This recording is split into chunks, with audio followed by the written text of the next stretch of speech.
Halo, Assalamualaikum warahmatullahi wabarakatuh. Nama saya Sri Hasmayanti dengan NIM 877668023. Pada praktik IPA kali ini, saya akan mempraktekkan tentang perkembangan dan pertumbuhan biji kecambah kacang hijau di tempat gelap dan di tempat terang. Alat yang dibutuhkan itu sangatlah gampang. Pertama, saya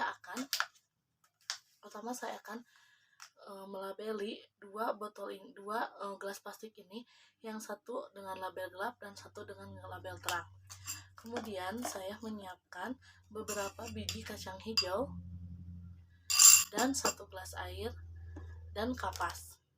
Pertama-tama saya akan memberikan kapas kepada gelas yang berisi label gelap. Kita masukkan kapasnya, kemudian di label yang bertuliskan terang. Kemudian saya akan beri beberapa sendok air sebagai media tanamnya. Lalu kemudian saya akan memberikan beberapa biji, kira-kira 5 biji kacang hijau. Kita atur supaya tidak berdempetan ya. Masing-masing 5 buah biji kacang hijau. Kemudian kita akan simpan yang satu di tempat gelap dan yang satu di tempat terang. Kita nanti akan melihat hasilnya bagaimana perbedaan kedua kecambah tersebut dengan media tanamnya, yang satu di tempat gelap dan yang satu di tempat terang. Kita lihat seminggu kemudian.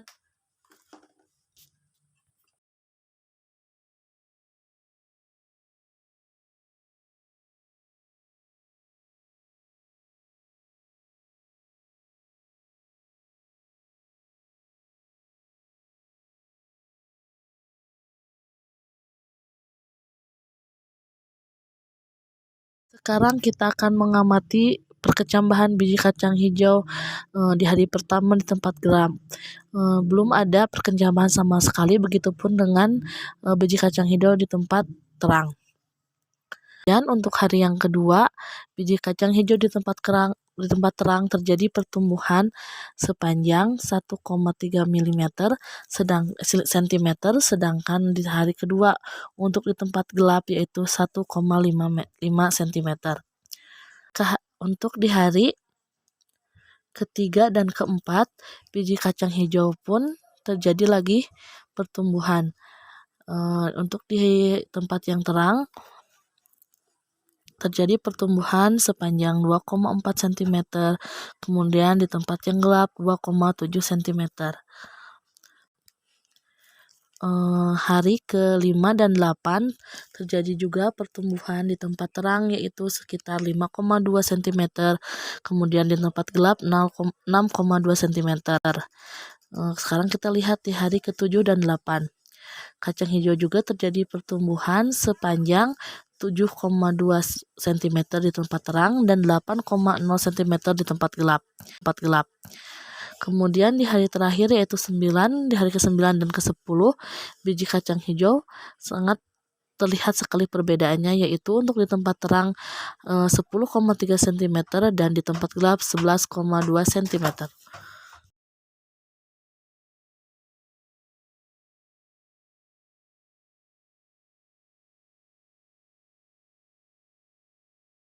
Berdasarkan pengamatan yang dilakukan telah menunjukkan bahwa ada perbedaan antara biji kacang hijau yang disimpan di tempat terang atau yang terkena sinar cahaya matahari dan biji yang disimpan di tempat gelap atau yang tidak terkena cahaya. Berarti cahaya memang sangat berpengaruh terhadap pertumbuhan. Untuk biji kecambah yang disimpan di tempat gelap, pertumbuhan kecambahnya lebih panjang dikarenakan pengaruh fitohormon, terutama hormon auksin. Dari hasil pengamatan yang dilakukan dapat disimpulkan bahwa faktor cahaya sangat berpengaruh terhadap perkembangan dan pertumbuhan biji kacang hijau dan tanaman lainnya. Namun, banyak sedikitnya cahaya yang dibutuhkan tiap tanaman berbeda termasuk kacang hijau. Biji kacang hijau yang disimpan di tempat terang pertumbuhannya lambat, tetapi mempunyai daun yang lebar dan sehat. Sedangkan biji kacang hijau yang disimpan di tempat gelap pertumbuhannya sangat cepat, namun memiliki daun yang sangat pucat dan tidak sehat. Jadi kesimpulannya, cahaya dapat mempengaruhi hormon pertumbuhan yaitu hormon auksin pada tanaman.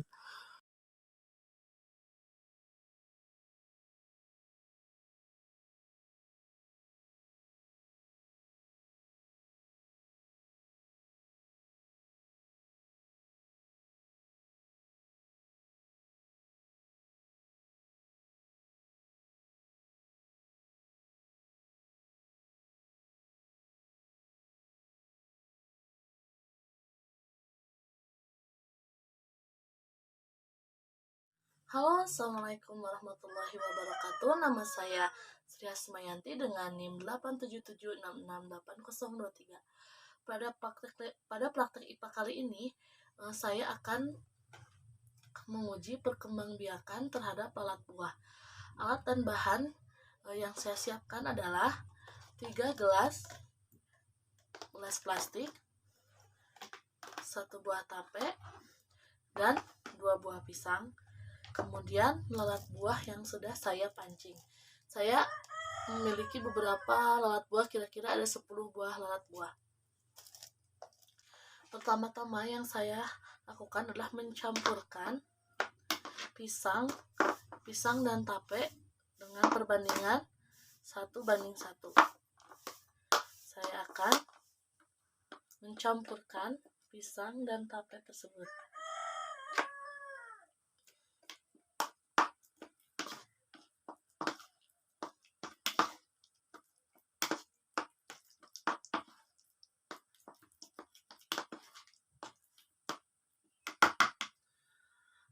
Pisang dan tapenya sudah tercampur. Kemudian saya akan masukkan ke gelas yang pertama.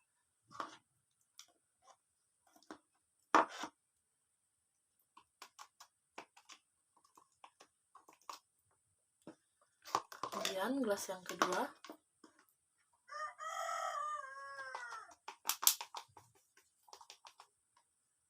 Gelas yang ketiga. Dan gelas yang ketiga.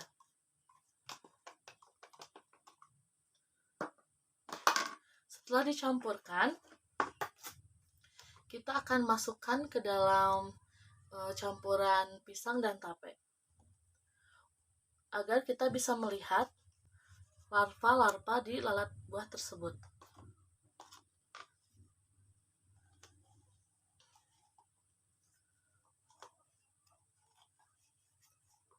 Setelah semuanya diisikan oleh tisu, nanti kita akan memasukkan lalat buah tersebut ke dalam 3 gelas ini.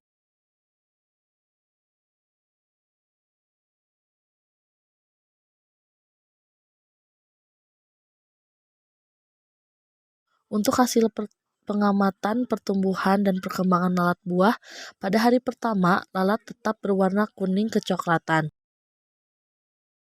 Dan di hari kedua mulai ada bercak-bercak putih yang tidak lain itu adalah telur atau larva.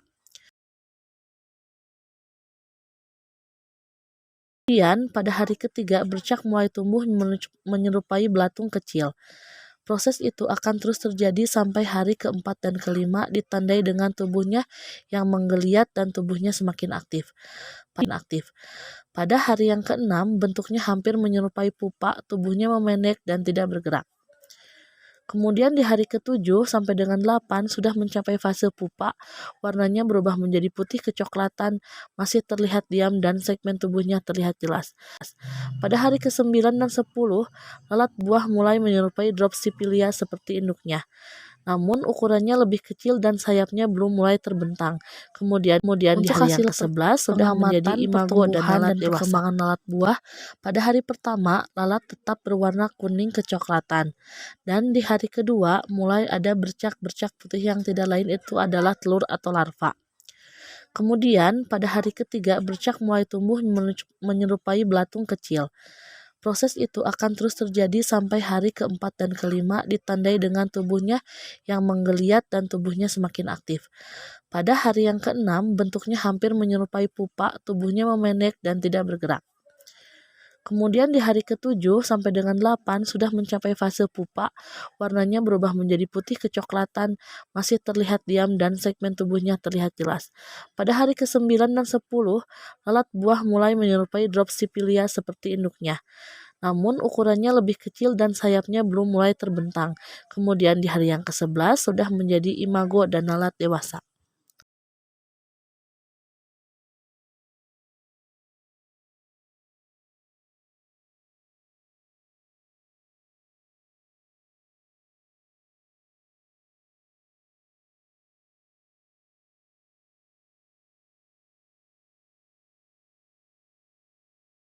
Jadi kesimpulannya, untuk pertumbuhan lalat buah dari hasil pengamatan tersebut dapat disimpulkan bahwa lalat buah mempunyai daur hidup dan metamorfosis sempurna. Daur hidup lalat dimulai dari telur, larva, pupa, dan akhirnya menjadi lalat dewasa.